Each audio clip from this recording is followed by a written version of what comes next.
Assalamualaikum warahmatullahi wabarakatuh. Perkenalkan, nama saya Meta Novia Ramadhani dengan NIM 0545169969 dari Prodi Ilmu Administrasi Bisnis Universitas Terbuka Surabaya. Maksud dari pembuatan video ini adalah untuk memenuhi tugas 1 mata kuliah logika dengan kode mata kuliah 174. Yang pertama, saya akan menjelaskan 3 macam term. Term yang pertama adalah term universal. Term ini merujuk pada seluruh anggota dari suatu kategori atau kelas. Contohnya, semua burung bisa terbang. Hal ini menunjukkan bahwa burung yang dalam kategori tersebut bisa terbang. Yang kedua adalah term concrete.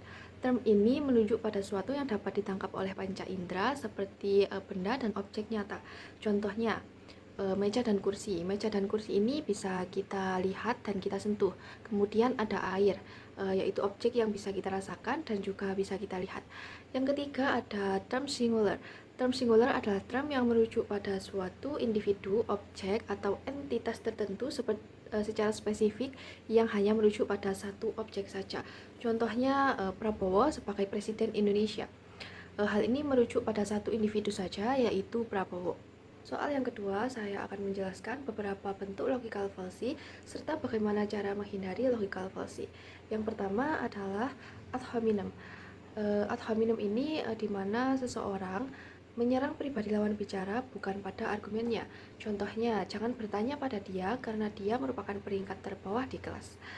Penilaian terhadap argumen seharusnya berdasarkan isi argumen itu sendiri, bukan pada latar belakang, status, maupun kelemahan pribadi orang yang menyampaikannya. Yang kedua ada false dilema, di mana seseorang hanya menyajikan seolah-olah hanya ada dua pilihan saja dan tidak ada pilihan yang lain.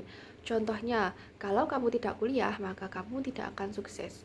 Padahal kesuksesan bukan dinilai dari tingkat pendidikannya saja, namun bisa kita lihat dari kerja keras apa yang kita lakukan supaya bisa mencapai kesuksesan tersebut.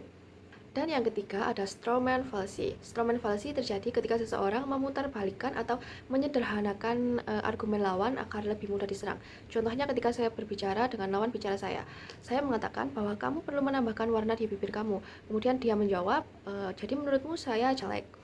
Lawan bicara saya menyimpulkan hal ekstrim yang tidak saya katakan, padahal di sini maksud saya adalah untuk memberi saran, bukan menilai secara keseluruhan.